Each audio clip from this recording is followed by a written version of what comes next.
جنت اپنی ماں کے ساتھ دیہات میں رہتی تھی۔ جنت کے ابو کی اچانک وفات کے بعد جنت اپنی ماں کے ساتھ اپنے ماموں کے گھر چلی گئی۔ جنت کی مامی جنت سے بہت کام کرواتی تھی۔ ایک دن جنت کپڑے دھو رہی تھی تو اس کی مامی اور کپڑے لے کر آئی اور بولی، جنت یہ سارے کپڑے دھو دو، یہ لو یہ بھی کپڑے ہیں۔ مامی میں صبح سے کپڑے ہی دھو رہی ہوں اور آپ اور کپڑے لے آئی ہیں۔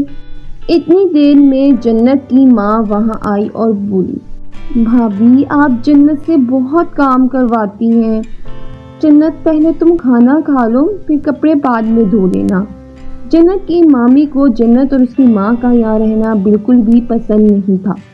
اس کو بہت ہی غصہ آیا۔ جنت کی ماں کی بات سن کر وہ کسی طرح ان دونوں سے چھٹکارا حاصل کرنا چاہتی تھی۔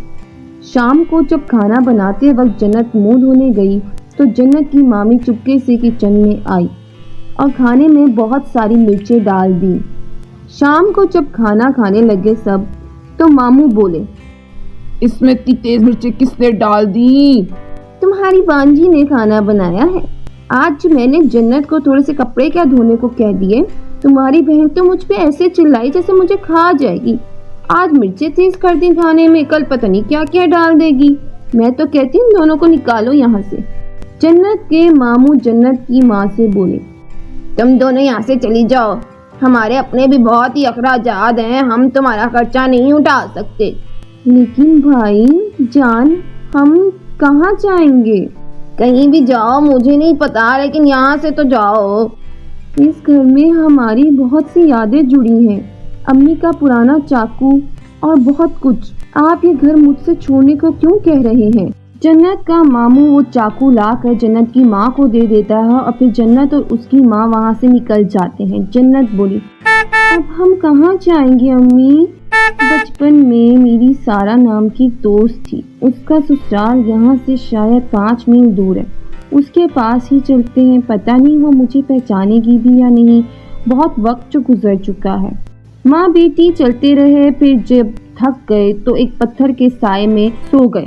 صبح جنت کو بہت زیادہ بھوک لگی۔ جنت بولی، امی بہت زیادہ بھوک لگ رہی ہے، وہ دیکھو سامنے آم کا درخت ہے، جاؤ وہاں کچھ آم توڑ لاؤ۔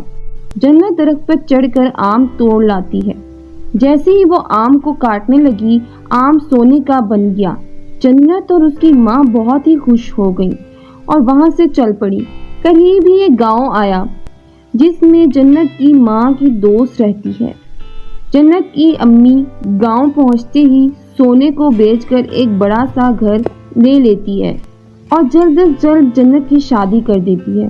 وہ جنت کو سسرال نہیں بھیجتی بلکہ وہ جنت کے شوہر کو گھر داماد بنا لیتی ہے۔ ایک دن جب جنت کی ماں اور اس کی دوست سارا اپنے میکے گئی تو اس نے سب لوگوں کو جنت اور اس کی امی کے بارے میں بتایا۔ جنت کی مامی کو بھی جنت اور اس کی ماں والی ساری بات معلوم ہو گئی۔ اس رات جب جنت کا ماموں اپنے گھر گیا تو جنت کی مامی بولی، سنا ہے جو چاقو آپ نے دیا ہے نا اپنی بہن کو، اس سے جو کاٹو وہ سونے کا بن جاتا ہے۔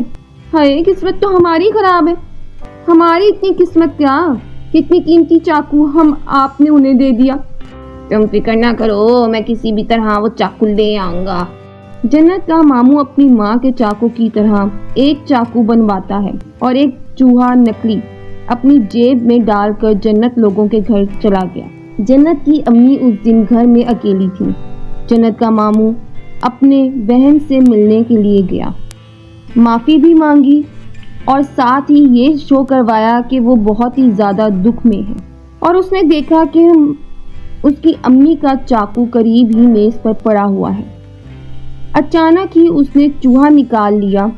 جنت کی امی چوہا دیکھ کر ڈر گئی۔ موقع پاتے ہی اس نے چاقو بدل دیا اور تھوڑی دیر بعد وہاں سے چلا گیا۔ اس طرح دھوکے سے چاقو گھر لے آیا۔ وہ جادوئی چاقو سے بہت سا سونا بناتا رہا۔ زیادہ دولت آنے کی وجہ سے جنت کے ماموں کا بیٹا برباد ہو گیا، وہ جوا شراب وغیرہ میں مبتلا ہو گیا۔ ایک دن جنت کا ماموں کا بیٹا گھر آیا تو جنت کے ماموں بولے، بیٹا یہ کوئی گھر آنے کا وقت ہے، کتنے پیسے تم برباد کر چکے ہو؟ جب جادوئی چاقو ہمارے پاس ہے تو میں پیسے کی کیوں پرواہ کروں، لائیں چاقو مجھے دیں۔ وہ چاقو تمہیں نہیں ملے گا۔ مجھ سے بحث نہ کریں، چلیں مجھے دے دیں چاقو۔ یہ دونوں آپس میں چاقو کی وجہ سے لڑ رہے تھے کہ اچانک جنت کے ماموں کے بیٹے کو چاقو لگ گیا اور وہ سونے کا بن گیا۔ جنت کے ماموں اور مامی بہت روئے، لیکن وہ اپنے بیٹے سے ہاتھ دھو بیٹھے۔ انہوں نے اپنا بیٹا کھو دیا۔